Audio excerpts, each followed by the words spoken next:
Assalamualaikum warahmatullahi wabarakatuh. Selamat pagi, siang, sore, malam teman-teman semua, sahabat akademik asrama. Kali ini bersama aku lagi, Azza. Di kesempatan kali ini kita bakal belajar bareng-bareng nih tentang apa? Yaitu tentang kinetika kimia. Ya, jadi di kimia dasar ada 3 materi fundamental yang teman-teman pelajari nih. Yang pertama itu struktur, dan yang kedua itu termodinamika, tapi kita belum nih belajar. Nah, yang ketiga itu ada kinetika kimia. Nah, kinetika kimia menjelaskan apakah proses dari suatu reaksi kimia itu akan berlangsung secara cepat atau lambat. Lambat cepatnya suatu reaksi dapat kita ketahui alasannya setelah kita memahami mengenai teori kinetik. Selanjutnya, kita akan memahami bahwa suatu proses dari reaksi kimia itu bisa berlangsung dalam beberapa tahap yang disebut dengan mekanisme reaksi.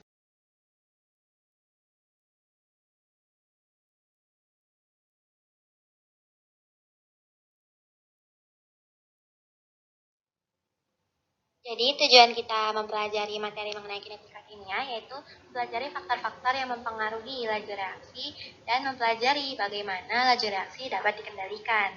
Dan diharapkan setelah mempelajari materi kinetika kimia, kita tuh bisa nih menentukan laju, memprediksi konsentrasi zat yang terlibat dalam reaksi pada waktu tertentu, menerapkan teori tumpukan untuk memprediksi energi pengaktifan, dan tentunya yang paling terakhir meramalkan mekanisme reaksi. Nah, jadi ini adalah 6 subbab yang bakalan kita bahas bareng-bareng nih. Yang pertama, bagaimana sih laju reaksi itu diukur? Bagaimana ditentukan dari apa yang diukur itu? Yang kedua, apa efek konsentrasi pada laju reaksi? Yang kemudian akan melahirkan yang namanya hukum laju. Kemudian yang ketiga yaitu teori kinetik reaksi yang berusaha menerangkan mengapa ada reaksi yang cepat dan kenapa ada reaksi yang lambat. Berikutnya yang keempat kita akan membahas mengenai efek temperatur pada laju reaksi. Karena kita tahu nih bahwa semakin tinggi temperatur, semakin cepat reaksi dapat berlangsung. Berikutnya mekanisme reaksi, dan yang terakhir tentang katalisis. Jadi tidak selamanya temperatur itu diandalkan untuk menaikkan laju reaksi. Karena kadang-kadang ada beberapa bahan tertentu yang rusak kalau temperaturnya dinaikkan. Nah, jadi kita butuh katalis, yaitu zat yang membantu mempercepat laju reaksi, tanpa harus bekerja di temperatur yang tinggi. Oke, kita mulai dari pengukuran laju reaksi. Nah, laju kan besaran skalar ya, kalau kecepatan besaran vektor. Dalam kasus reaksi kimia, kita tidak perlu tahu vektor dari kecepatan reaksi. Tetapi yang kita perhatikan adalah besar kecilnya laju. Nah, laju atau kecepatan biasanya dikaitkan dengan selang waktu. Jadi, kalau laju reaksi yaitu berapa banyak perubahan konsentrasi, baik itu konsentrasi reaktan ataupun produk. Jadi, terserah, yang penting bisa dijadikan acuan, dan biasanya dalam pengukuran laju itu hanya satu zat yang dilihat. Misalnya reaktan saja, dalam hal ini misalnya H2 atau I2 atau produknya dalam selang waktu tertentu.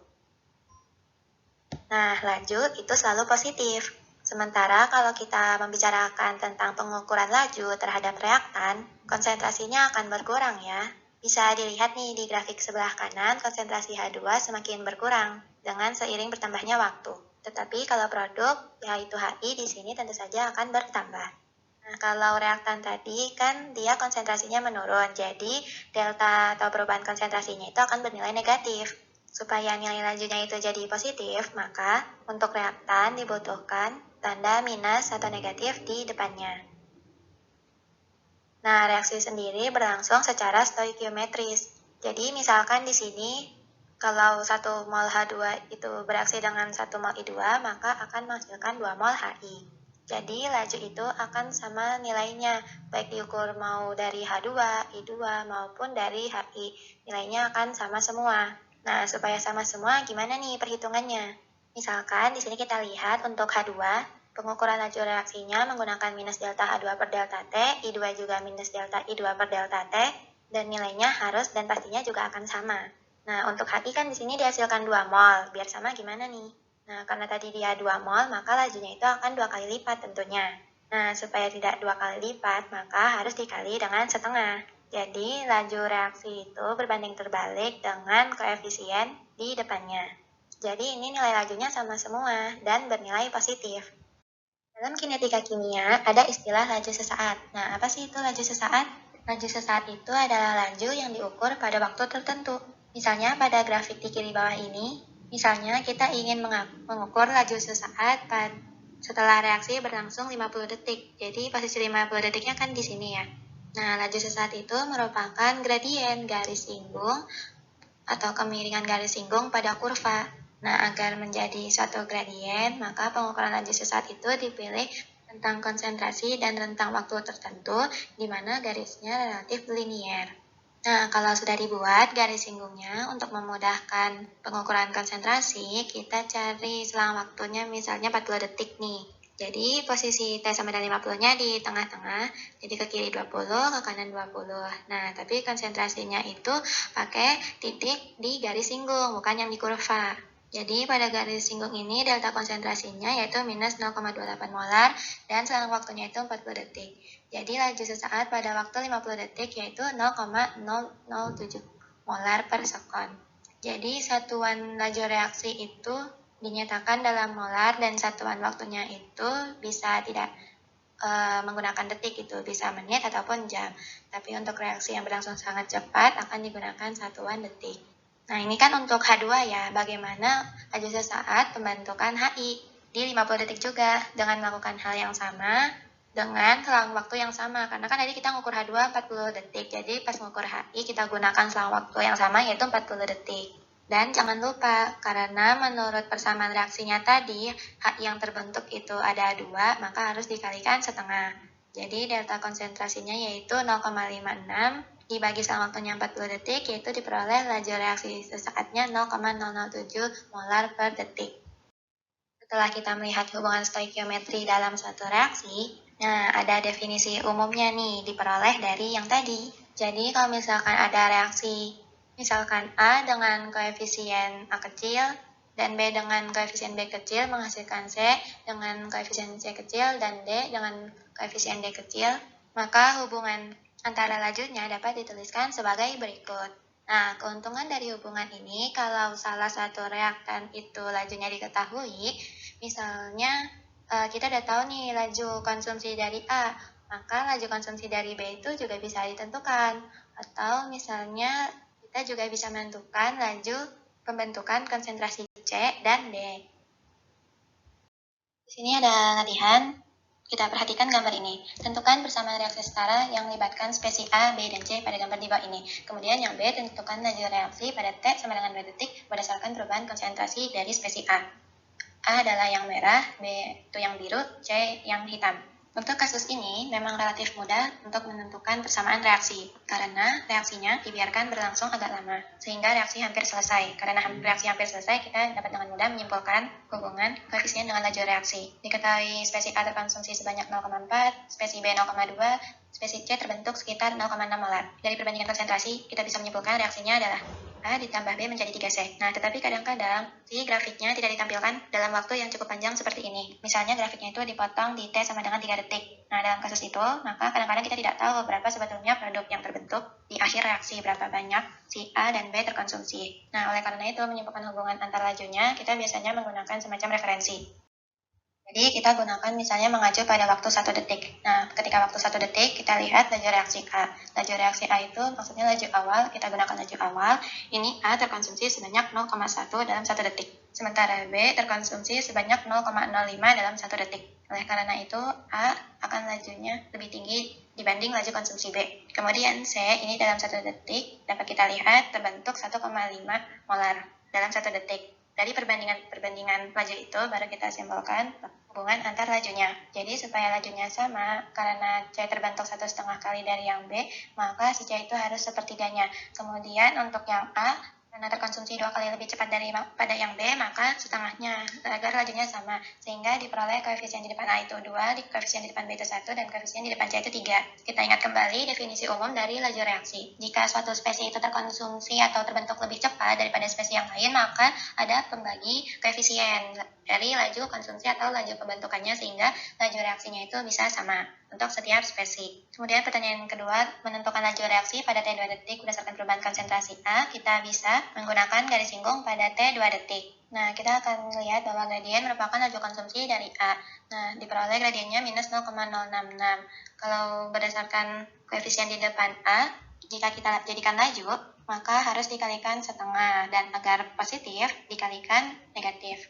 Jadi min setengah dikali delta konsentrasi A dibagi delta T sama dengan min setengah dikali minus 0,066 menjadi 0,033 molar per detik. Jadi ini laju reaksi pada waktu 2 detik. Jadi pengukuran laju reaksi ini bisa mengukur yang B, bisa mengukur yang C, akan sama semua hasilnya.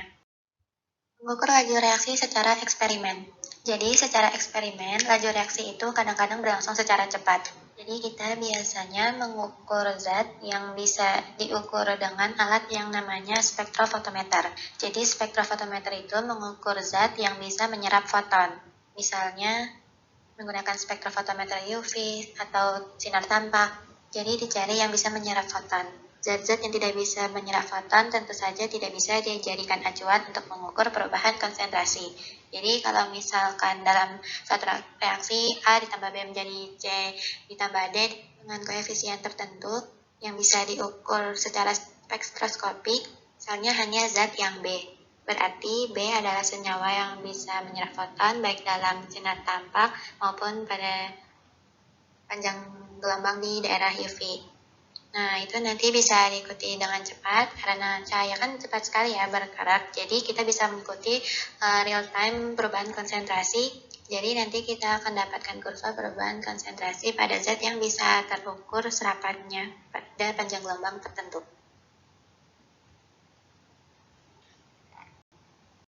Yang kedua, efek konsentrasi pada laju reaksi.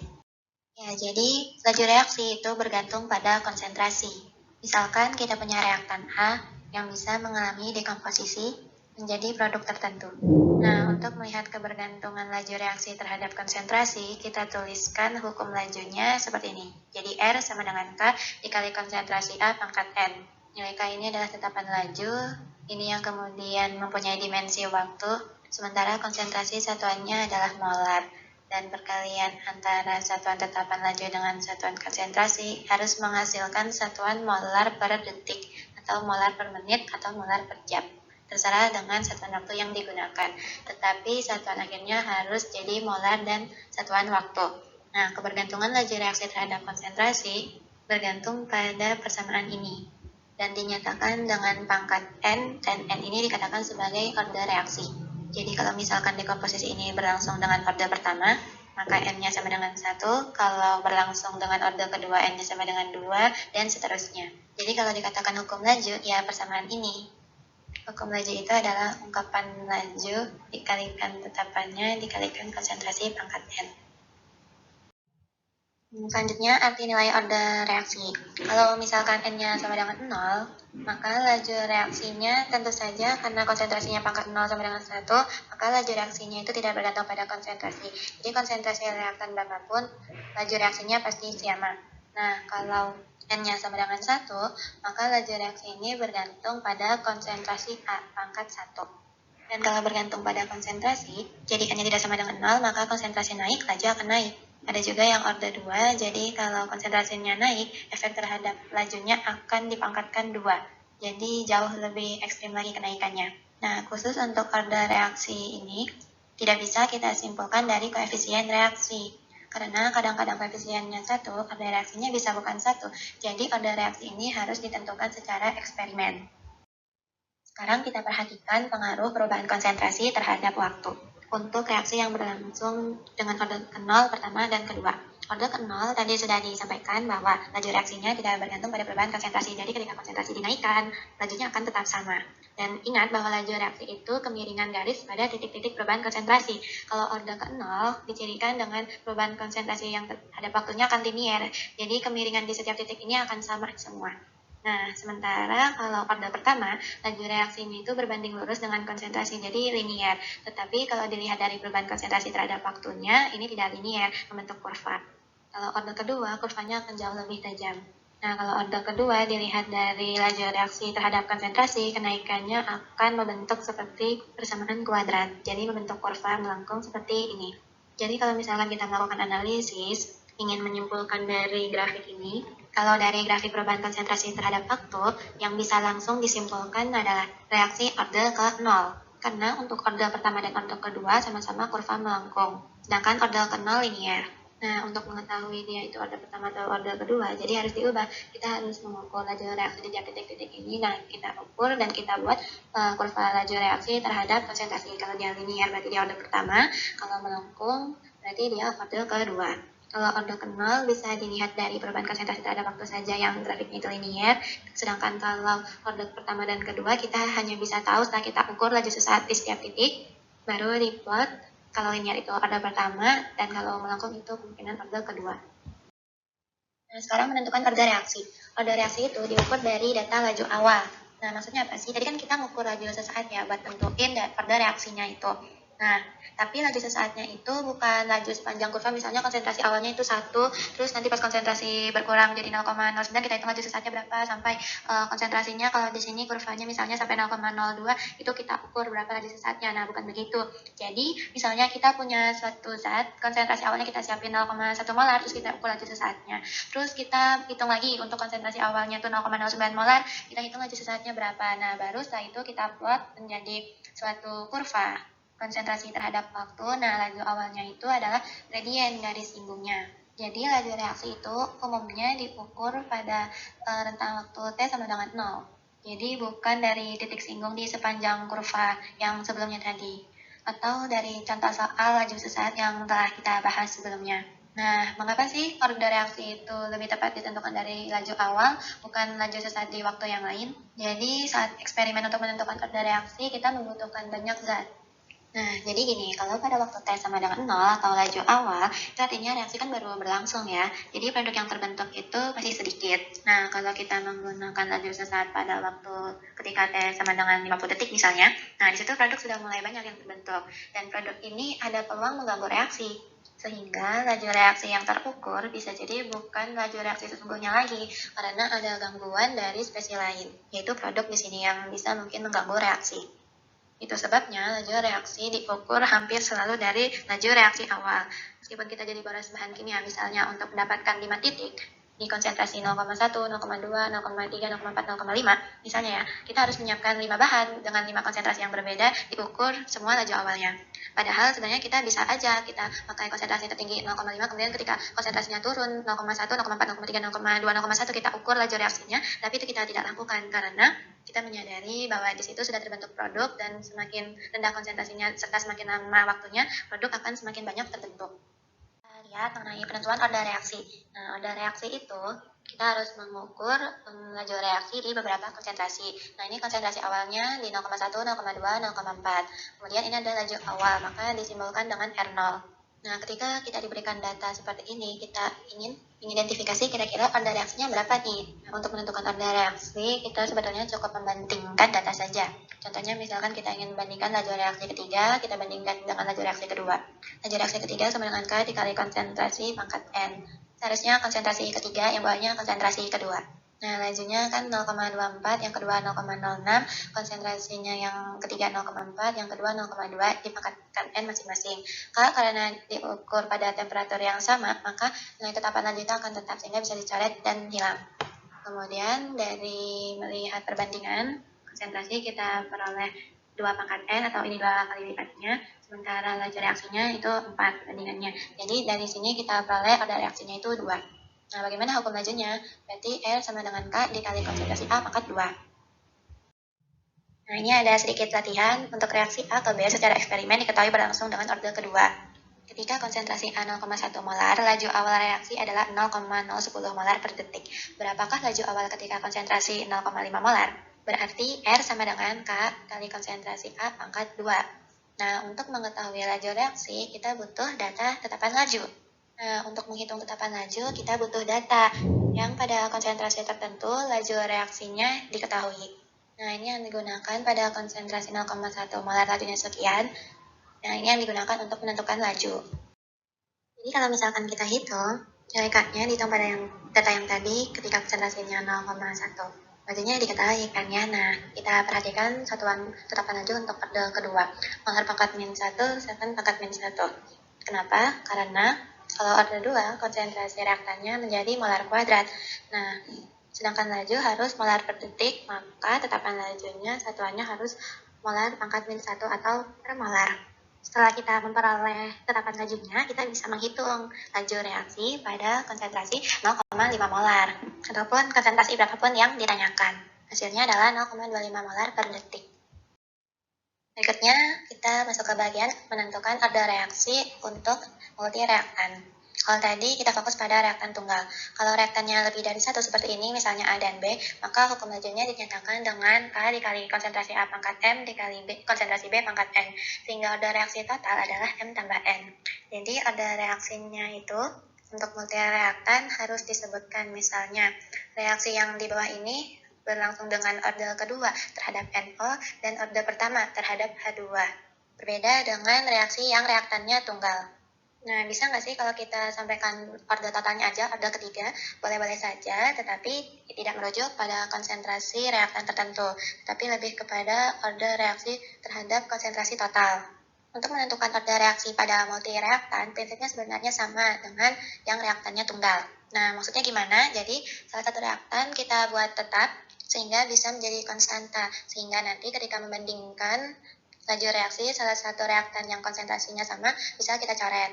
Misalnya kita ingin menentukan order terhadap A, maka konsentrasi B kita harus buat tetap pada dua reaksi yang berlangsung. Sehingga nanti B bisa menjadi tetapan dan bisa dicoret. Jadi fokus kepada salah satu order, yaitu kalau di contoh ini berarti kita fokus untuk menentukan order yang reaktan A terlebih dahulu. Nah, ini contoh penentuan order reaksi multireaktan. Nah, di sini kita ingin menentukan order reaksi untuk reaksi tersebut. Kita tentukan dulu, misalnya kita ingin menentukan order reaksi untuk CHCl3. Maka CHCl3 ini harus berubah konsentrasinya, sementara Cl2 harus dibuat tetap. Misalnya kita ingin menentukan Cl2, hal sama pun dilakukan. Kita buat Cl2-nya itu konsentrasinya berubah, CHCl3-nya dibuat tetap. Tetapi dalam kasus ini kita perhatikan ternyata tidak sesuai nih yang kita harapkan. Nah, ternyata di sini kita tidak bisa menentukan order reaksi CHCl3 terlebih dahulu. Jadi kita akan menentukan konsentrasi Cl2 terlebih dahulu karena konsentrasi CHCl3 ada yang tetap. Nah, selanjutnya setelah itu kita akan bisa menentukan konsentrasi CHCl3. Jadi yang kita tentukan pertama adalah order reaksi Cl2 dulu. Kita pilih untuk yang nomor 1 dan 2 sehingga kita dapat perbandingannya 1,39 sama dengan 2 pangkat N. Nah, karena ini sulit menentukannya, 1,39 itu 2 pangkat berapa, kita gunakan logaritma. Kita buat bentuk logaritma sehingga pangkatnya ini bisa ke depan yang N, sehingga N-nya bisa ditentukan sekitar 0,48 itu sekitar setengah. Jadi ordernya pangkat setengah. Nah, sementara kita ingin menentukan order reaksi dari CHCl3. Karena Cl2 sudah didapat setengah, nah nanti untuk menentukan yang CHCl3 kita bisa gunakan data yang mana saja. Karena kan kita sudah tahu nilai N-nya atau reaksi dari Cl2-nya itu berapa. Nah, didapat seperti ini, diperoleh 2 sama dengan 2 pangkat M dan M-nya sama dengan 1. Sehingga hukum lajunya akan seperti ini. Nah, kalau begini berarti order totalnya 3/2. Nah, satuan tetapan lajunya, karena satuan laju itu harus molar per detik, sedangkan ini molar 3/2, maka harus ada molar pangkat setengah yang dicoret. Maka satuan tetapan lajunya itu ada molar pangkat min setengah dikali sekon pangkat min 1 agar satuan lajunya tetap molar per detik. Jadi ini adalah contoh perhitungan dari tetapan lajunya. Selanjutnya di sini ada soal konsep. Reaksi berikut diketahui memiliki order pertama terhadap O2 dan order kedua terhadap NO. Nah, diagram di bawah ini menggambarkan campuran konsentrasi awal dari O2 dan NO. Campuran manakah yang akan memiliki laju awal paling besar? Nah, jawabannya adalah campuran C. Nah, kenapa? Kita perhatikan reaksinya. 1O2 membutuhkan 2 molekul NO untuk mendapatkan 2 molekul NO2. Misalkan untuk kasus yang A ada 3 molekul oksigen, berarti seharusnya membutuhkan 6 molekul NO, tetapi di sini hanya ada 3, berarti oksigen yang bereaksi hanya 1. Sementara kita tahu bahwa laju reaksi itu bergantung pada konsentrasi, tentu saja konsentrasi yang bisa bereaksi. Nah, di sini konsentrasi yang bisa bereaksi ini hanya ada 1 O2 dan 2 NO, jadi kecil, lajunya pasti akan lambat. Yang kasus B, NO-nya ada 2, O-nya ada 4. Nah, kalau begini jelas sama seperti yang tadi, yang bereaksi hanya 1 O2 dan 2 NO, sehingga lajunya juga akan kecil. Nah, dalam kasus C, baru di sini 2 oksigen bereaksi dengan 4 NO baru akan menghasilkan konsentrasi yang lebih tinggi. Karena ada 2 oksigen dan 4 NO yang bereaksi, jadi semuanya ini akan habis. Jadi konsentrasinya lebih tinggi dan lajunya akan lebih tinggi. Jadi konsentrasi yang dianggap itu konsentrasi yang bereaksi. Nah, tadi kita sudah mempelajari kaitan antara laju dengan konsentrasi. Nah, hubungan antara laju dan konsentrasi juga bisa kita manfaatkan untuk mengetahui order reaksi tanpa harus mengukur laju reaksi. Jadi, kalau tadi kan kita menentukan order reaksi itu baru bisa ditentukan kalau kita sudah mengukur laju pada berbagai konsentrasi awal, kemudian dari grafiknya bisa kita tentuin yaitu termasuk order reaksi yang keberapa. Atau dari perhitungan baru kita bisa menentukan itu order keberapa. Nah, ternyata tanpa melakukan pengukuran laju, hanya mengamati perubahan konsentrasi terhadap waktu, kita bisa nih menentukan order reaksi. Yang kemudian nanti kita akan menggunakan operasi matematik untuk menurunkan hukum laju terintegrasi. Nah, pada kasus tertentu, kita tuh ingin mengetahui hubungan konsentrasi reaktan terhadap waktu. Contohnya, misalnya CFC itu membutuhkan waktu yang sangat lama untuk hilang dari atmosfer. Dan CFC itu sekarang sudah dilarang. Nah, sangat lama sekali nih CFC itu untuk hilang dari atmosfer, bisa dilihat di tabel yang di kanan ini. Jadi hubungan konsentrasi terhadap waktu ini sangat diperlukan untuk mengetahui laju dekomposisi dari CFC-nya.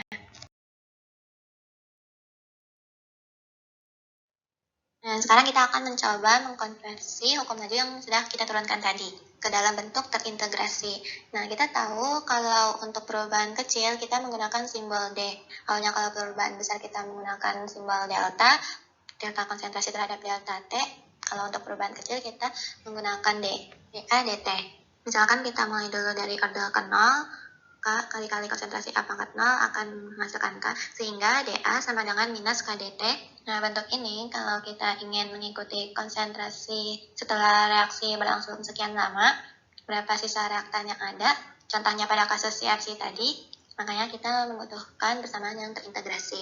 Nah, dari sini kita perhatikan sehingga menjadi AT min A0, sehingga konsentrasi A pada waktu T sama dengan A0 min KT. Grafiknya, kalau kita plotkan konsentrasi A T, maka kita akan dapatkan grafik dan linier dengan slope-nya sama dengan minus K, titik potongnya sama dengan A0 atau konsentrasi awal. Sehingga dari hubungan ini, kalau misalkan kita punya 1 molar memiliki tetapan lajunya misalnya 0,1 molar per detik, kita bisa tahu misalnya setelah 10 detik berapa sisa konsentrasi A. Setelah sekian waktu, sekian lama, kita bisa tahu berapa konsentrasi dari A. Nah, untuk kode pertama, R sama dengan minus dA dt.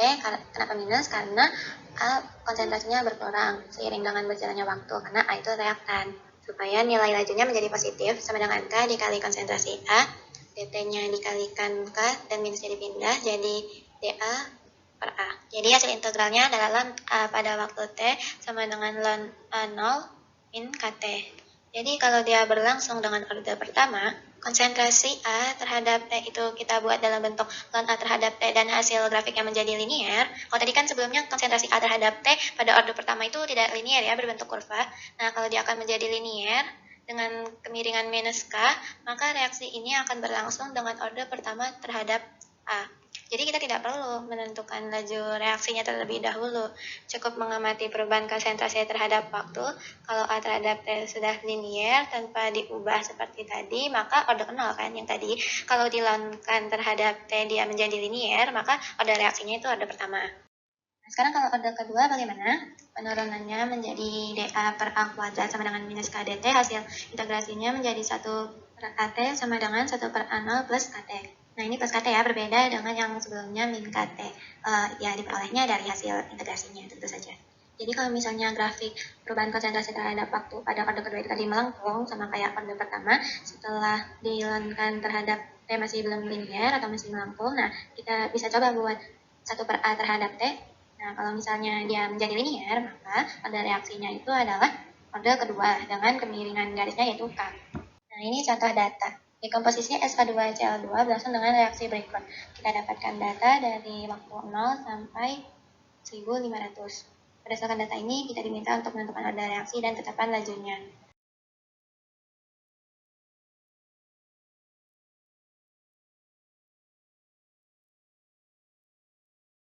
Kita buat kurva, dites untuk kode ke-0 terlebih dahulu, lalu baru kita coba untuk kode pertama dan terakhir kode kedua. Nah, kalau kita perhatikan, ini kurvanya hampir sama semua ya, berbentuk linear gitu. Nah, untuk mengetahui mana yang lebih tepat, maka kita tidak boleh melupakan koefisien korelasi atau R-square. Kalau R-square-nya mendekati 1, maka dia akan semakin linear. Nah, ini di antara ketiga grafik ini, yang R-square-nya bahkan ada yang 1, berarti yang paling linear adalah yang ln konsentrasi SO2 Cl2 terhadap waktu.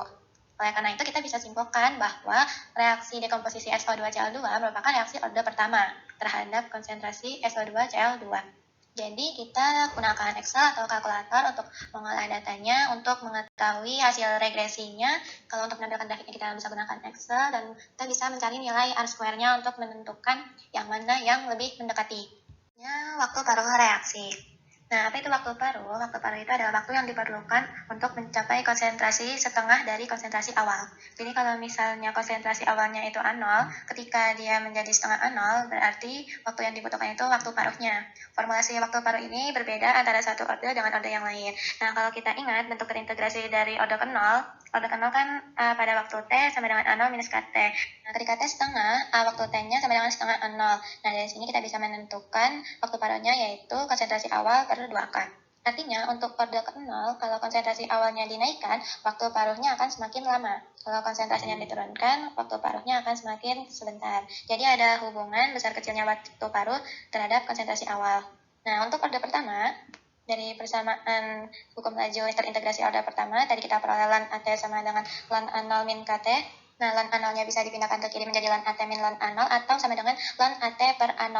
Nah, karena kita tahu tadi AT-nya menjadi setengah A0, berarti jadi ln setengah A0 per A0 sama dengan minus KT setengah waktu paruh. Nah, jadi ln setengah sama dengan minus KT setengah akan positif menjadi ln 2 KT setengah. Kita peroleh waktu paruhnya ln 2 per K. Kita perhatikan bahwa formulasi waktu paruhnya itu berbeda dengan orde ke-0. Orde pertama tidak ada faktor konsentrasi awal. Artinya, untuk reaksi orde pertama, untuk konsentrasi awal berapapun, waktu paruhnya pasti akan sama, selama diukur pada temperatur yang sama, karena K-nya tentu saja sama. Karena di sini dalam formula T setengahnya, waktu paruhnya tidak ada konsentrasi awal. Nah, untuk orde kedua, 1 per AT-nya menjadi 1 per setengah A0 sama dengan 2 per A0 sama dengan 1 per A0 plus KT setengah, sehingga T setengahnya sama dengan 1 per K dikali konsentrasi awal. Nah, kita perhatikan ada kemiripan antara orde ke-0 dengan orde kedua, yaitu ada kebergantungan terhadap konsentrasi awal. Tapi perbedaannya, yaitu kalau orde ke-0 berbanding lurus dengan konsentrasi, jadi kalau konsentrasinya bertambah, waktu paruhnya akan makin lama, sementara untuk orde kedua, dia malah berbanding terbalik dengan konsentrasi. Jadi kalau konsentrasinya itu makin besar, waktu paruhnya akan makin pendek. Kalau konsentrasinya makin kecil, baru waktu paruhnya akan semakin lama. Selanjutnya, di sini ada asal konsep. Gambar di bawah ini merupakan reaksi orde pertama. Pada berbagai waktu, reaktan A diwakili dengan lingkaran hitam, sedangkan produk B diwakili dengan lingkaran merah. Tentukan waktu paruh dari reaksi A ke B. Kita perhatikan pada 90 detik, di sini ada 5 titik merah dan 5 titik hitam. Artinya pada konsentrasi setengahnya, jadi betul waktu paruhnya adalah 90 detik. Untuk soal nomor 2, reaksi orde pertama C ke D memiliki waktu 25 menit. Bila konsentrasi C adalah 0,3 molar, tanpa menggunakan kalkulator, tentukan konsentrasi D setelah reaksi berlangsung selama 50 menit. 50 menit berarti 2 kali dari waktu paruh. Berarti konsentrasinya setelah waktu paruh kan tersisa 0,15. Kalau 1 kali lagi waktu paruh, sisanya sudah 0,075. Jadi sisa seperempatnya. Maka konsentrasi D-nya yang sudah terbentuk adalah 0,15 ditambah 0,075 ya, jadi 0,225. Nah, di sini ada ringkasan mengenai orde reaksi 0, 1, dan 2 yang tadi sudah dijelaskan, baik dari hukum lajunya, kemudian satuan dari tetapan lajunya, hukum laju terintegrasinya, terus grafiknya, hingga perhitungan waktu paruhnya. Subbab yang selanjutnya yaitu teori kinetika reaksi. Teori kinetika reaksi nanti akan mengenalkan faktor penentu laju yang kedua, yaitu temperatur. Fungsi dari temperatur itu. Kalau kita lihat hukum laju, misalnya R sama dengan K dikali A pangkat N, maka faktor temperatur tidak mungkin ada di konsentrasi. Pasti faktor temperatur ada di tetapan laju. Jadi teori tumbukan itu fokus pada nilai K, karena nilai K ini yang dipengaruhi oleh temperatur. Kita mulai dari teori tumbukan. Sebenarnya ada 2 teori yang digunakan untuk menjelaskan mengenai kinetika reaksi. Pada dasarnya ada banyak teori kinetika itu, tapi kita akan menggunakan dua saja, yaitu teori tumbukan dan teori keadaan transisi. Dari teori tumbukan, sebetulnya fokusnya adalah menerangkan reaksi pada fase gas awalnya. Karena dalam fase gas, partikel bergerak dengan sangat cepat dan ada kemungkinan partikel tadi akan bertumbukan. Dan tentu saja untuk terjadinya reaksi, partikel-partikel gas tadi harus saling bertemu dan ketika bertemu akan saling bertabrakan. Nah, dalam teori tumbukan, dinyatakan bahwa laju reaksi itu sebanding dengan jumlah tumbukan efektif per detik antar molekul reaktan atau antar partikel reaktan. Nah, jadi di sini ada kata kunci yaitu tumbukan efektif pada teori tumbukan. Karena tidak semua tumbukan itu akan menghasilkan reaksi. Apa yang dimaksud dengan tumbukan efektif? Yaitu tumbukan yang memenuhi 3 kriteria ini. Yang pertama, orientasi dari molekul yang bertumbukan itu harus tepat. Yang kedua, energi kinetik molekul atau partikel yang bertumbukan harus mencukupi untuk terjadinya suatu reaksi. Nanti kita akan membahas mengenai istilah energi aktivasi. Yang ketiga adalah temperatur reaksi yang menentukan frekuensi tumbukan menentukan energi kinetik. Karena semakin tinggi temperatur, gerak partikel akan semakin cepat. Dan juga energi kinetiknya akan semakin tinggi. Sekarang kita perhatikan mengenai faktor orientasi molekul. Ini menjelaskan mengapa tidak semua tumbukan itu bisa menghasilkan reaksi. Tujuan dari reaksi untuk melepaskan molekul core dari molekul ClNO2. Untuk kasus ini ya. Molekul core ini bisa lepas kalau dia bertemu dengan Cl yang lain di dalam suatu reaksi. Jadi atom Cl pada kasus ini menabrak atom Cl lagi supaya bisa lepas seperti ini sehingga menyisakan NO2. Ini yang diinginkan. Tetapi di sini perhatikan gambar A. Bila orientasi kedua partikel yang saling bertumbukan ini seperti gambar A di mana Cl ternyata menumbuk oksigen bukan Cl, maka tumbukan ini akan merupakan tumbukan efektif dan si Cl ini akan terpental kembali maupun ClNO2-nya. Tumbukan seperti ini tentu saja tidak akan menghasilkan reaksi. Nah, sekarang kita perhatikan gambar B. Ini Cl dengan Cl pas orientasinya bertemu bertumbukan. Nah, ketika bertumbukan reaksi berlangsung. Jadi ikatan NCl putus terbentuk ikatan Cl dengan Cl. Nah, Cl yang mengikat N awalnya bisa lepas dan membentuk ikatan dengan Cl lainnya. Tentu saja harus ada semacam kompensasi. Itu kalau ikatan yang terbentuk antara Cl ini cukup kuat atau lebih kuat dari ikatan NCl. Nah, dalam kasus itu baru dia bisa lepas. Jadi ada semacam tren di mana dia boleh lepas kalau misalnya dia itu lebih stabil. Kalau misalnya tidak stabil, dia akan kembali berikatan dengan NCl-nya, tentu saja. Nah, hal lain yang terkait dengan orientasi itu adalah semakin rumit suatu struktur molekul, semakin sulit ditemui atau diperoleh tumbukan yang efektif dengan orientasi yang tepat. Jadi sekarang kita bisa memahami nih mengapa reaksi antara H2 dan O2 itu reaksi yang cepat sekali, bahkan bisa menghasilkan ledakan. Kenapa? Karena orientasi sangat sederhana. Oksigen ketika bertumbukan dengan hidrogen pada H2, dia bisa menumbuk pada hidrogen mana saja. Jadi orientasi bukan satu isu dalam kasus H2 dan O2. Sedangkan molekulnya rumit, maka menemukan hidrogen dalam satu struktur yang besar itu akan menjadi sulit, yaitu menyebabkan mengapa ada reaksi yang sulit berlangsung dan mengapa ada reaksi yang mudah berlangsung. Untuk reaksi-reaksi yang sulit ini biasanya membutuhkan namanya katalis. Katalisa yang akan membantu mempertemukan sehingga menghasilkan tumbukan dengan orientasi yang tepat. Yang kedua, setelah orientasi sudah tepat, tetapi kenapa reaksi bisa tetap tidak berlangsung? Nah, ada masalah kedua, yaitu masalah energi. Jadi, partikel yang bertumbukan itu harus memiliki energi kinetik minimum, di mana reaksi bisa berlangsung. Kalau kita melihat reaksi, sebenarnya yang kita bicarakan itu adalah energi potensial. Jadi, energi kinetik tadi yang dari partikel yang saling bertumbukan, itu akan dikonversi ke dalam energi potensial.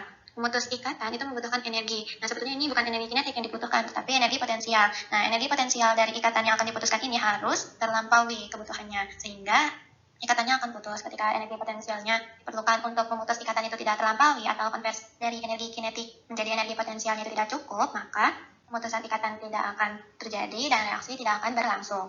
Itu sebabnya mengapa di sini ada kebutuhan energi kinetik minimum. Menurut teori tumbukan, energi kinetik minimum itu adalah energi pengaktifan atau biasa kita kenal dengan energi aktivasi.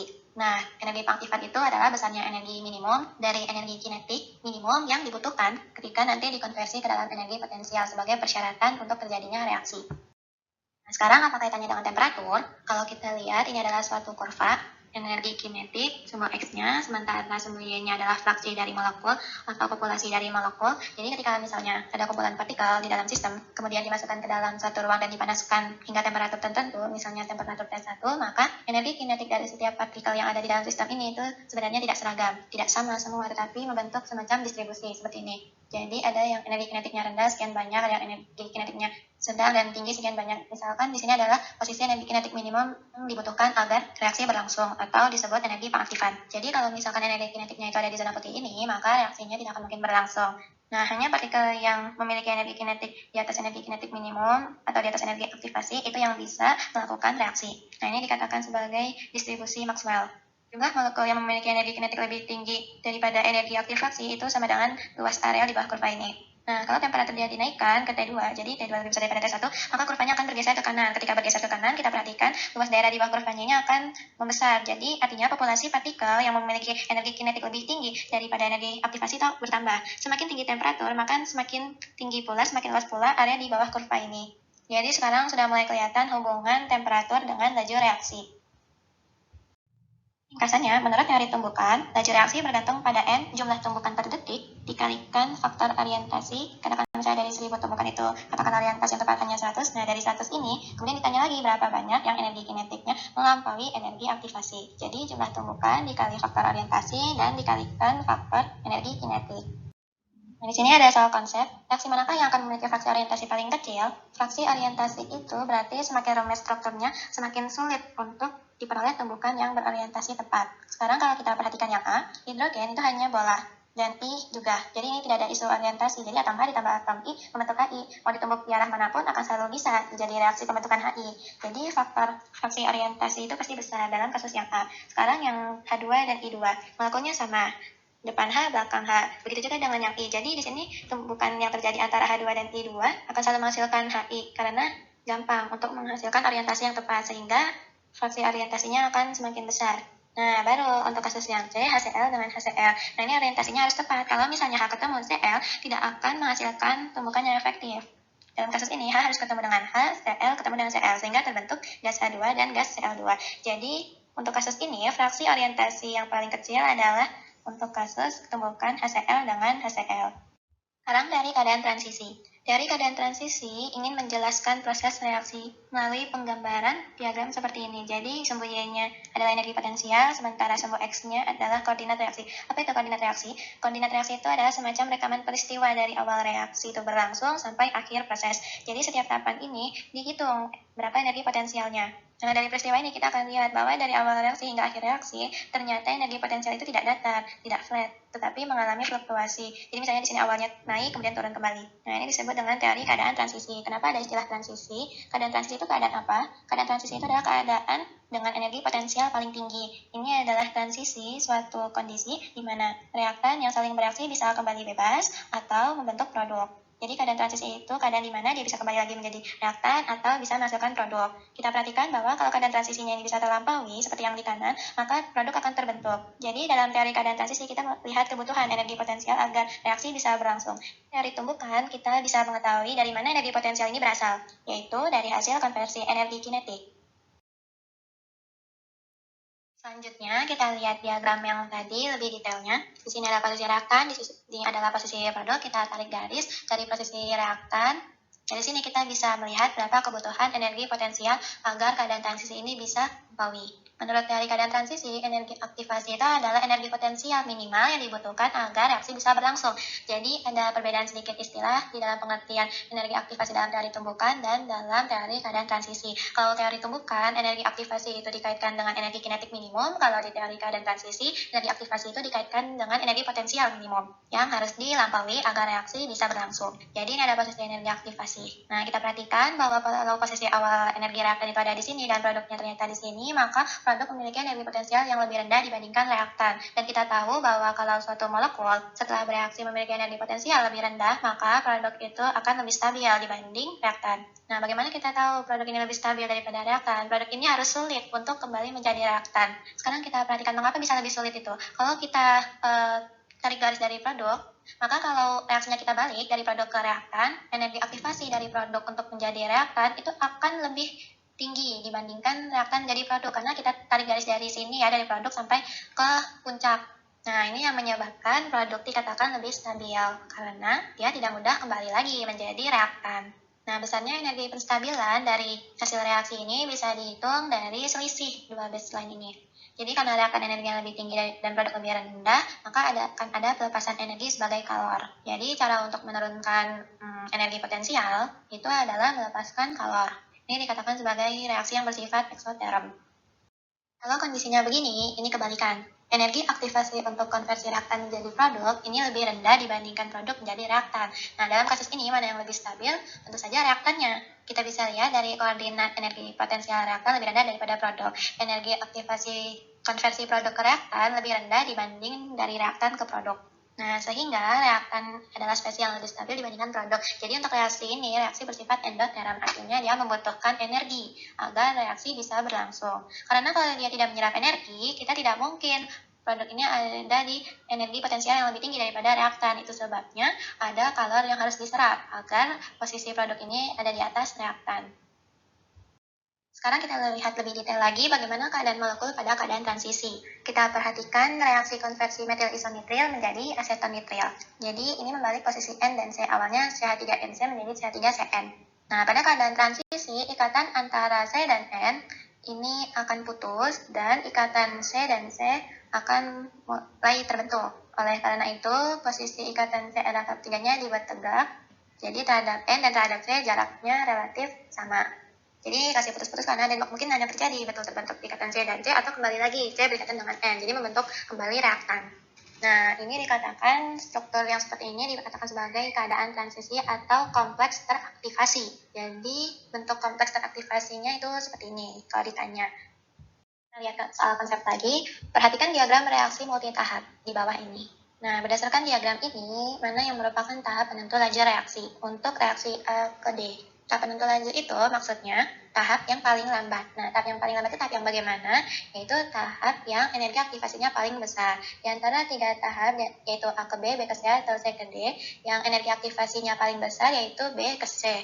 Nah, kita lihat di sini, kalau kita tarik A ke B, dari baseline-nya dibandingkan dengan B ke C, pasti lebih tinggi B ke C. Jadi energi aktivasi untuk B ke C yaitu G min D. Sedangkan dari A ke B itu F min C. Kalau dari C ke D itu adalah E min B.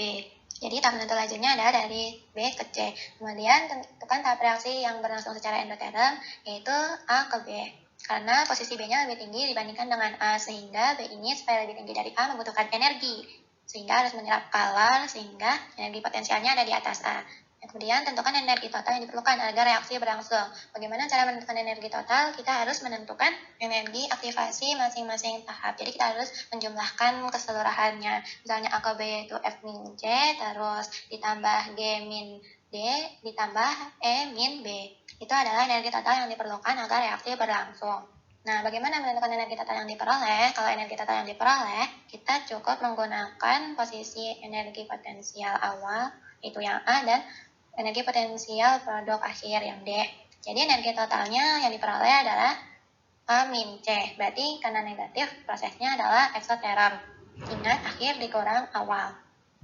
Selanjutnya kita lihat efek temperatur pada laju reaksi. Dari teori tumbukan, kita mengenal ada 3 faktor yang mempengaruhi laju reaksi. Yang pertama, orientasi, kedua, energi kinetik minimum, yang ketiga adalah temperatur. Nah, untuk memahami pengaruh temperatur terhadap laju reaksi, kalau kita lihat hukum laju, kita tuliskan secara umum untuk reaktan A dan B, maka faktor yang dipengaruhi temperatur adalah nilai tetapan laju. Nah, di tahun 1889, Arrhenius merumuskan hubungan antara tetapan laju dan temperatur. Jadi, kalau kita perhatikan nilai K sama dengan A dikali eksponen pangkat minus EA per RT. Di sini kita lihat ada faktor temperatur. A adalah energi aktivasi atau energi kinetik minimum agar reaksi dapat berlangsung. Sementara A merupakan faktor eksponensial atau biasa disebut juga dengan faktor frekuensi. Kalau kita merujuk pada teori tumbukan, faktor frekuensi ini setara dengan jumlah tumbukan dikali fraksi orientasi. Nah, ini yang nanti akan menghasilkan faktor eksponen dari A. Sedangkan E minus EA per RT ini adalah jumlah fraksi energi kinetik. Jadi luas fraksi daerah di bawah kurva ini untuk energi kinetik atas energi aktivasi. Kalau kita lihat lagi gambar ini, luas daerah di bawah kurva sama dengan eksponen minus EA per RT. Jadi ini sudah merupakan hasil perhitungan yang eksaknya diturunkan dari persamaan Arrhenius. Karena tadi faktor eksponensial itu merupakan jumlah tumbukan dikali faktor orientasi. Nah, sekarang kalau kita coba plot tetapan lajunya terhadap temperatur, maka yang paling mudah mengkonversi persamaan Arrhenius ini ke dalam bentuk logaritma. Jadi kalau kita logaritmakan akan membentuk ln K sama dengan ln A minus EA per RT. Kalau kita plotkan ln K terhadap 1 per T, kita akan peroleh garis lurus. dengan kemiringan sama dengan PA per R. Jadi kalau misalkan kita melakukan pengukuran tetapan laju pada temperatur yang berbeda, kita bisa menentukan energi aktivasi dari kurva ln K terhadap 1 per T. Nah, jadi persyaratan untuk bisa mengetahui perubahan tetapan laju ketika temperatur dirubah, itu syaratnya ketika energi aktivasi sudah diketahui. Nah, kita bisa menghitung tetapan laju pada temperatur berapapun. Andaikan energi aktivasi diketahui, kita ingin mengetahui tetapan laju ketika temperatur diubah, di T2 misalkan.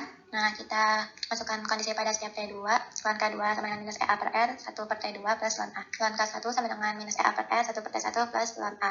Kita tinggal kurangi, akan menjadi ln K2 per K1 sama dengan EA per R, dikali 1 per T1 min 1 per T2. Dari persamaan ini, kita bisa menghitung perubahan tetapan laju pada temperatur yang berbeda, asalkan energi aktivasinya diketahui. Nah, selanjutnya di sini ada latihan soal, bisa dibaca. Dan ini ada pembahasannya, bisa dipelajari oleh teman-teman semua. Kita lanjut ke subbab berikutnya, subbab kelima dari bab kinetika kimia, yaitu mekanisme reaksi. Mekanisme reaksi itu tahapan-tahapan yang dianggap rasional. Rasional itu maksudnya apa? Yang dianggap mungkin bisa berlangsung. Jadi bisa jadi peristiwanya nggak seperti itu, jadi hanya berupa hipotesa.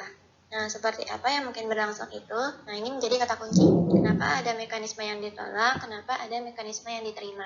Nah, untuk bisa menjawab itu, pertama akan dikenalkan namanya konsep reaksi elementer. Jadi, reaksi elementer itu merupakan reaksi bertahap di dalam mekanisme reaksi. Nah, pemilihan reaksi elementer ini yang nanti menentukan apakah mekanisme reaksi yang diusulkan itu akan diterima atau ditolak. Sebagai contoh misalnya begini, reaksi antara hidrogen dengan 2 ICl menghasilkan 2 HCl ditambah I2. Nah, mekanisme reaksi ini diusulkan terdiri dari dua tahap. Pertama, tahap reaksi antara H2 ditambah ICl menghasilkan HI ditambah HCl. Kemudian, HI bereaksi dengan ICl untuk HCl ditambah I2. Nah, ini disebut tahap-tahap elementer. Nah, di dalam tahap elementer ini karena merupakan tahap persatuan molekul, bukan dalam tahap misalnya dalam kondisi bulky, dalam larutan, dan lain-lain, maka dalam tahap elementer ini tidak dituliskan fasanya. Tidak ada fasa karena dia itu sendirian, tahap individual. Nah, suatu mekanisme, syarat pertamanya suatu mekanisme itu diterima, jumlah total, kalau kita jumlahkan tahap 1 dan tahap 2 ini, harus menghasilkan reaksi akhir yang sama dengan reaksi eksperimennya. Jadi kalau misalkan reaksi tahap elementer 1 dan 2 kita jumlahkan, kita akan dapatkan reaksi yang sama dengan reaksi eksperimennya. Itu syarat pertama suatu usulan mekanisme diterima. Yang kedua, mekanisme yang dihasilkan ini harus menghasilkan hukum laju yang sama dengan hukum laju eksperimen. Gimana kita menyimpulkan hukum laju elementer sehingga kita bisa mengaitkannya dengan hukum laju eksperimen. Yang pertama, kita harus melihat konsep mengenai molekularitas dulu. Jadi di dalam reaksi elementer itu ada reaksi elementer yang sifatnya unimolekul, artinya satu molekul mengalami dekomposisi menjadi produk, atau bimolekul, jadi dua molekul saling bertumbukan menghasilkan produk. Nah, kemudian ada juga tumbukan yang dihasilkan dari lebih dari dua molekul. Jadi misalnya kalau ada 3 partikel yang saling bertumbukan secara simultan bersama-sama itu dikatakan sebagai termolekul.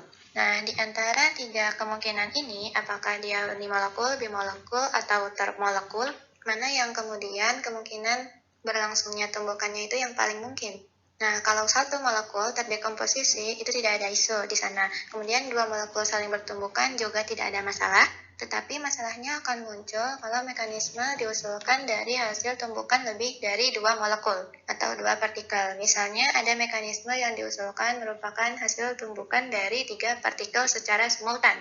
Karena tumbukan 3 partikel secara simultan itu sangat kecil probabilitasnya, maka usulan mekanisme yang melibatkan lebih dari 2 partikel bertumbukan itu biasanya dicoret, tidak diterima mekanismenya. Ini kaitannya dengan desain mekanisme. Jadi ketika kita mengusulkan suatu mekanisme reaksi, dibatasi hanya sampai 2 spesies saja yang bertumbukan, tidak melibatkan tumbukan lebih dari 2. Kemudian bagaimana dengan hukum laju setiap tahap elementernya? Nah, ini istilahnya bukan merupakan tahap real, tahap imajiner gitu ya. Ini berupa usulan saja, karena usulan mungkin juga kita akan kesulitan mengukur secara eksperimen setiap tahap elementer itu. Karena tahap elementer merupakan tahap hipotesis, maka hukum lajunya juga merupakan hukum laju hipotesa. Dalam kasus elementer ini lebih sederhana untuk mengambil kesimpulan mengenai hukum lajunya, karena reaksi elementer, koefisien reaksi akan sama dengan order reaksi. Jadi misalnya untuk A menjadi produk, hukum lajunya R sama dengan K dikali konsentrasi. Tapi kalau A tambah A menjadi produk, ini akan menjadi KA kuadrat. A tambah B akan menjadi R sama dengan K dikali konsentrasi A dikali konsentrasi B. Jadi order reaksi betul-betul mengikuti koefisien reaksi untuk reaksi elementer itu. Nah, tahap penentu laju. Tahap penentu laju itu adalah tahap yang energi aktivasinya paling besar, sehingga merupakan tahap yang paling lambat. Jadi, ketika kita mengusulkan suatu mekanisme reaksi, misalnya untuk reaksi antara NO2 dengan CO menghasilkan NO ditambah CO2 gas. Secara eksperimen, reaksi ini merupakan reaksi orde kedua untuk NO. Jadi, CO di sini tidak masuk ke dalam hukum laju spesinya. Jadi, di sini ada kemungkinan CO berarti orde ke 0, sehingga dia tidak masuk, sehingga ordenya tidak ditulis lagi. Nah, berdasarkan hukum laju eksperimen ini, kita diminta mengusulkan mekanisme reaksinya. Karena di sini melibatkan NO2 kuadrat, sementara di sini koefisien NO-nya 1, jadi diusulkan mekanismenya seperti ini. Jadi NO2 ditambah NO2 menjadi NO3 ditambah NO.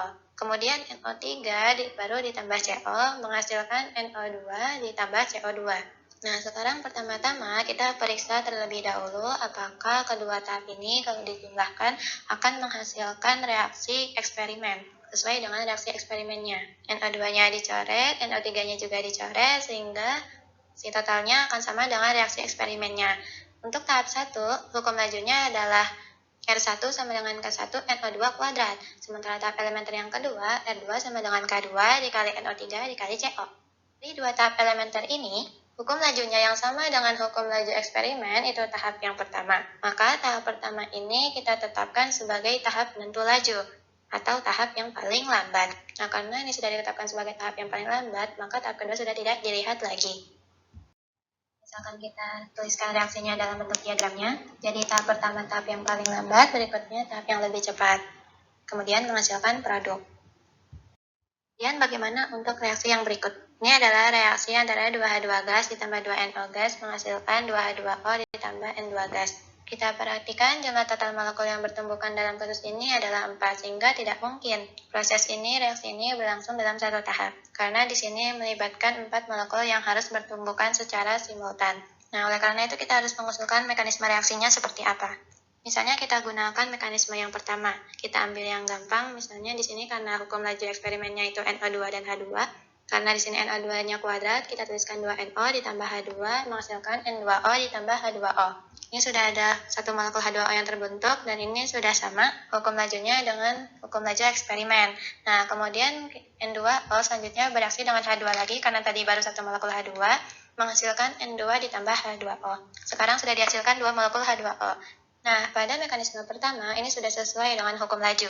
Jadi, langsung bisa kita tetapkan tahap pertama menjadi tahap yang paling lambat. Tapi kenapa mekanisme yang pertama ini justru ditolak ketika diusulkan? Nah, kita lihat kembali jumlah molekul yang bertumbukan di tahap pertama mekanisme yang pertama ini. Kita lihat di tahap pertama ada 3 partikel yang harus bertumbukan secara simultan, yaitu 2 partikel NO dan 1 partikel H2. Dan kita tahu bahwa 3 partikel bertumbukan secara simultan itu probabilitasnya kecil. Karena probabilitasnya kecil, ada tahap elementer yang probabilitasnya kecil untuk bisa berlangsung, maka usulan mekanisme yang ini ditolak. Nah, kemudian kalau ditolak terus bagaimana? Kita akan mencoba mengusulkan mekanisme yang kedua. Jadi reaksi ini awalnya berlangsung antara sesama NO dulu. Jadi di sini kebetulan NO-nya di dalam persamaan reaksi eksperimennya ada 2. Jadi NO dan NO bertumbukan. Karena bimolekul itu lebih mungkin terjadi, menghasilkan N2O2. Kemudian N2O2 ini ditambah H2 menghasilkan N2O ditambah H2O. Berikutnya N2O ditambah H2 menghasilkan N2 ditambah H2O. Nah, sekarang dari mekanisme ini kalau kita jumlahkan, maka reaksi keseluruhannya akan sama dengan reaksi eksperimen.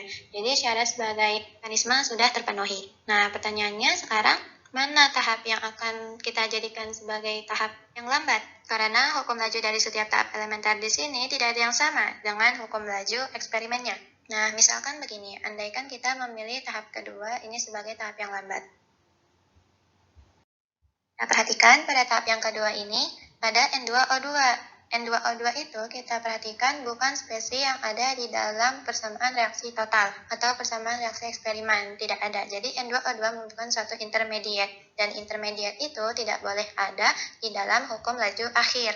Oleh karena itu N2O2 ini harus diganti, harus ada substitusinya. Nah, substitusinya dengan mengambil reaksi yang pertama. Itu sebabnya mengapa pada tahap pertama itu dibuat kesetimbangan.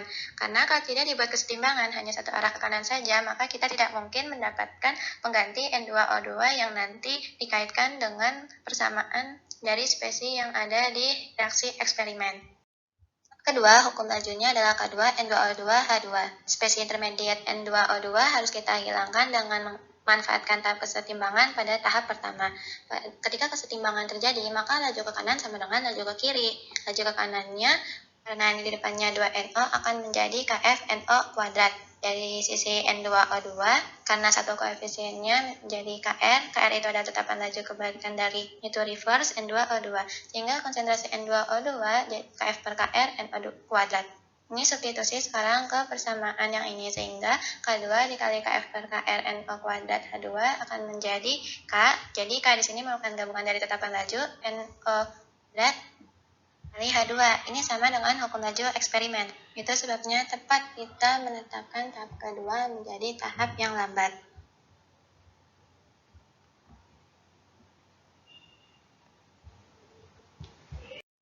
Selanjutnya di sini ada latihan soal mengenai mekanisme reaksi fosgen molekulnya Cl2CO. Ini merupakan gas beracun yang digunakan dalam Perang Dunia I, diperoleh dari reaksi antara Cl2 dan CO.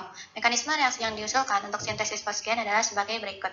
Jadi ini ada 3 tahap, Cl2 menjadi 2Cl, ini kesetimbangan dan cepat, Cl ditambah CO menjadi ClCO, kesetimbangan dan cepat juga. Berikutnya Cl2 menjadi Cl2CO ditambah Cl, ini adalah tahap yang lambat. Ingat kembali bagaimana kita menyimpulkan hukum laju. Hukum laju harus disimpulkan dari tahap elementer yang paling lambat. Pertama, tentukan reaksi keseluruhan sintesis fosgen. Yang kedua, tentukan hukum laju yang konsisten dengan mekanisme di atas.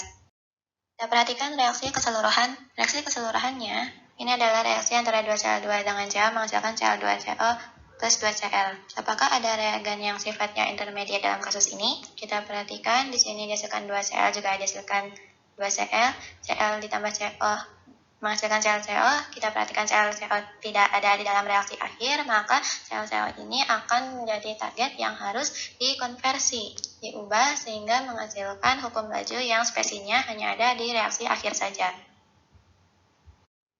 Kita mulai dari tahap yang ketiga, karena ini tahap yang paling lambat, maka hukum lajunya adalah R sama dengan K3 ClCO Cl2. ClCO akan kita cari penggantinya dulu ke tahap yang kedua. Karena reaksi ke kiri yang ke kanannya itu bisa sama, K2 ClCO sama dengan K-2 ClCO. Maka ClCO sama dengan K2 per K-2 ClCO. Berikutnya kita ingin mengganti Cl-nya. Kenapa harus mengganti? Karena Cl di reaksi keseluruhan tadi itu tidak ada di depan di bagian reaktan, adanya di bagian produk. Itu sebabnya mengapa Cl itu harus diubah juga, harus dicari. Maka kita membutuhkan reaksi yang tahap pertama. Jadi K1 dikali konsentrasi Cl2 sama dengan K-1 dikali konsentrasi Cl pangkat 2. Sehingga kita dapatkan Cl itu sama dengan K1 per K-1 Cl2 pangkat setengah. Nah, kemudian Cl-nya dimasukkan ke dalam ClCO, kita akan dapatkan persamaan seperti ini. Kemudian ClCO-nya dimasukkan ke dalam persamaan elementer tahap 3. Sehingga hukum laju akhirnya adalah KCl2 pangkat 3 per 2 dikali konsentrasi CO. Untuk soal latihan berikutnya, di sini ozon terdekomposisi menjadi oksigen melalui reaksi berikut. 2O3 menjadi 3O2. Secara eksperimen diketahui hukum lajunya adalah R sama dengan K dikali konsentrasi O3 pangkat 2 dikali konsentrasi O2 pangkat min 1. Jadi kita perhatikan di sini reaktannya O3, tetapi kenapa muncul O2 di hukum lajunya? Nah, dari hukum laju ini kita diminta untuk membuat atau mengusulkan hipotesa. Nah, diyakini gas atom oksigen O gas terlibat dalam mekanisme reaksi. Pertanyaannya, usulkan mekanisme reaksi yang melibatkan gas atom oksigen dan konsisten dengan hukum laju eksperimen. Nah, ini bisa dicoba oleh teman-teman semua. Kalau ada yang mau ditanyakan, bisa hubungi line akademik Asrama ITB. Selanjutnya, kita akan membahas bab terakhir, yaitu katalisis. Kita akan membahas mengenai katalisis. Kita sudah mempelajari bahwa untuk mempercepat laju reaksi itu ada 2 faktor yang mempengaruhinya. Pertama, kita bisa menaikkan konsentrasi karena kita tahu bahwa R dari hukum laju itu bergantung pada K dan konsentrasi. Konsentrasi makin tinggi, laju makin tinggi. Kemudian juga kita bisa menaikkan temperatur, karena tetapan laju itu bergantung pada temperatur. Nah, ada cara ketiga dalam meningkatkan laju reaksi, yaitu dengan menambahkan katalis. Nah, sebetulnya apa sih peran katalis itu? Jadi beberapa pemahaman yang keliru itu katalis berperan menurunkan energi aktivasi. Itu sebetulnya tidak terlalu tepat. Betulnya katalis itu mengajak reaktan untuk bergerak ke lintasan yang berbeda, yang memiliki energi aktivasi yang lebih rendah. Mengapa bisa menemukan energi aktivasi yang lebih rendah si katalis ini? Karena katalis ini bisa menstabilkan keadaan transisi. Kalau keadaan transisinya bisa distabilkan, maka energi potensialnya akan turun. Sesuatu yang lebih stabil, energinya akan lebih rendah. Jadi prinsip katalis itu seperti itu. Jadi tidak mungkin katalis itu tidak berinteraksi. Jadi karena ada interaksi dengan katalis, ditemukan jalur yang berbeda, di mana katalis bisa membantu menstabilkan keadaan transisi. Jadi katalis itu dibutuhkan ketika temperatur dianggap berbahaya ketika dinaikkan. Misalnya bisa merusak reaktan dan juga menaikkan temperatur itu ada biaya. Jadi industri tidak begitu suka jika temperatur harus dinaikkan. Yang kedua, ketika strategi menaikkan konsentrasi itu menjadi tidak masuk akal karena membanding biaya juga. Karena konsentrasi tinggi berarti bahan kimianya harus lebih banyak. Jadi di sini kita membutuhkan katalis tanpa harus menaikkan temperatur, tanpa harus menaikkan konsentrasi, laju reaksi bisa dipercepat. Nah, katalis sendiri itu ada dua tipe. Ada katalis yang fasanya sama dengan reaktan, disebut sebagai katalis homogen, dan ada katalis yang fasanya berbeda dari reaktannya, disebut katalis heterogen. Nah, ini contoh peran katalis. Kenapa saat ini klorofluorokarbon itu dilarang? Karena klorofluorokarbon ini bisa berperan sebagai katalis untuk mendegradasi ozon. Jadi, klor yang ada pada CFC bisa berpotensi untuk menjadi katalis di dalam proses degradasi ozon. Ya, di sini Cl ditambah O3 menghasilkan ClO ditambah O2. Jadi, CO2-nya ini sudah lepas. Si oksigen ini tidak bisa balik lagi bereaksi dengan O2 karena sudah mengalami deaktivasi karena berinteraksi dengan katalis si ClO ini. Nah, kemudian ada oksigen lain di udara hasil degradasi alamiah katakanlah dari O3 menjadi O2 ditambah O bertemu dengan ClO bisa dengan mudah memfasilitasi reaksi. Jadi oksigen atom ini tidak bereaksi dengan O2 tetapi bereaksi dengan ClO. Alasannya karena bereaksi dengan ClO itu jauh lebih mudah. Jadi energi aktivasinya lebih rendah jadi lebih cepat dengan ClO. Nah, setelah membentuk kedua, sel ini lepas kembali. Nah, ciri dari katalis di akhir reaksi itu dia diperoleh kembali. Kalau di akhir reaksi dia masih terikat pada produk reaksi, itu bukan katalis. Jadi, katalis itu cirinya dia bereaksi dengan substratnya, kemudian mengarahkan pada proses yang energi aktivasinya lebih rendah, dan kemudian setelah tujuannya tercapai, dia bebas kembali. Jadi, ini contoh diagram dari energi dan koordinat reaksi untuk proses katalisis. Jadi kalau misalkan reaksi dekomposisi dari O3 ketika dia bertemu dengan oksigen bebas, ini harus melewati energi aktivasi yang cukup tinggi untuk bisa terurai sepenuhnya menjadi O2. Nah, dengan adanya katalis, dia tidak akan melalui rute yang biru ini. Dia punya rute lain si katalis itu, di mana dia bisa menstabilkan keadaan transisi. Nah, ini karena keadaan transisinya lebih stabil dibanding yang tidak dikatalisis, maka energi aktivasinya akan lebih rendah. Nah, bagaimana caranya menstabilkan keadaan transisi ini? Nah, kadang-kadang dia dipecah menjadi dua tahap. Contohnya di sini dipecah menjadi dua tahap, yaitu tahap pertama Cl ditambah O3 menjadi ClO ditambah O2, kemudian ClO bereaksi dengan O menghasilkan Cl ditambah O2, dan kedua tahap ini energi aktivasinya kecil-kecil, sehingga reaksi akan berlangsung dengan cepat dan lebih mudah. Karena di sini ada soal suatu katalis dapat menurunkan energi pengaktifan. Ini sebenarnya bisa menurunkan karena dia bisa menstabilkan keadaan transisi. Dengan menggunakan strategi yang dilakukan oleh katalis, ditemukan suatu jalur yang energi pengaktifannya itu lebih rendah. Kalau reaksi yang tidak dikatalisis energi pengaktifannya 125 kJ per mol, kalau dikatalisis hanya menjadi 55 kJ per mol. Efek penurunan ini akan kita coba hitung berapa kali peningkatan lajunya. Jadi di sini pertanyaannya, tentukan berapa kali laju reaksi akan meningkat pada 25 derajat Celcius jika diasumsikan faktor frekuensi yang dikatalisis dan tidak dikatalisis adalah sama. Jadi faktor frekuensi itu bagian faktor eksponensialnya itu sama. Sekarang kita lihat solusinya, kita bandingkan K2 dengan K1. K2 adalah ketika dikatalisis dan K1 ketika tidak dikatalisis. Nah, kita masukkan persamaan Arrhenius untuk kedua kondisi karena temperaturnya sama, di sini T-nya tetap T dan A-nya juga, jadi bisa dicoret A-nya. Di sini eksponennya menjadi EA1 min EA2 per RT, kita masukkan nilainya dari 125 kJ per mol menjadi 55. Ini seharusnya ada per molnya, joule per mol ya. Nah, kita perhatikan turunnya energi pengaktifan dari 125 ke 55. Ini perhatikan, karena di sini eksponen, kenaikan lajunya 1,86 kali 10 pangkat 12. Jadi 1,86 triliun kali kenaikan laju reaksinya. Jadi penurunan energi aktivasi itu sangat signifikan sekali, yaitu hebatnya katalis di dalam mempercepat reaksi. Selanjutnya kita lihat contoh berikutnya, energi pengaktifan hidrolisis sukrosa menjadi glukosa dan fruktosa. Ingat, sukrosa itu disakarida yang terdiri dari glukosa dan fruktosa, jadi kalau dihidrolisis dia akan menjadi komponen penyusunnya, akan menjadi glukosa dan fruktosa, dan diketahui energi pengaktifannya adalah 108 kJ per mol. Bila penambahan enzim menyebabkan laju reaksi naik menjadi 1 juta kali lebih cepat, tentukan besarnya penurunan energi pengaktifan. Jadi kalau kita lihat 1 juta kali itu sepertinya sangat fantastis ya, kenaikan lajunya itu luar biasa. Tetapi kalau kita lihat ke penurunan energi pengaktifannya itu sebenarnya berapa sih? Oke, diasumsikan seperti tadi, faktor frekuensi reaksi yang dikatalisis dan tidak dikatalisis itu sama dan berlangsung pada temperatur 25 derajat Celcius. Kita lihat solusinya, karena kasus yang sekarang itu kita ingin menghitung energi aktivasi, sementara energi aktivasi itu di dalam satu besaran eksponen, maka solusi soal ini lebih mudah kalau kita tuliskan persamaan Arrhenius dalam bentuk logaritma. Jadi kita tulis ln K2, itu efek dari katalis sama dengan ln A min EA2 per RT, ln K1 yang tanpa katalis sama dengan ln A min EA1 per RT. Karena kita ingin menghilangkan ln A, maka operasinya adalah pengurangan, dan menjadi ln K2 per K1 sama dengan EA1 min EA2 per RT. Nah, dari sini kita bisa hitung berapa penurunan energi aktivasinya, yaitu delta energi aktivasinya EA1 min EA2 sama dengan RT ln K2 per K1.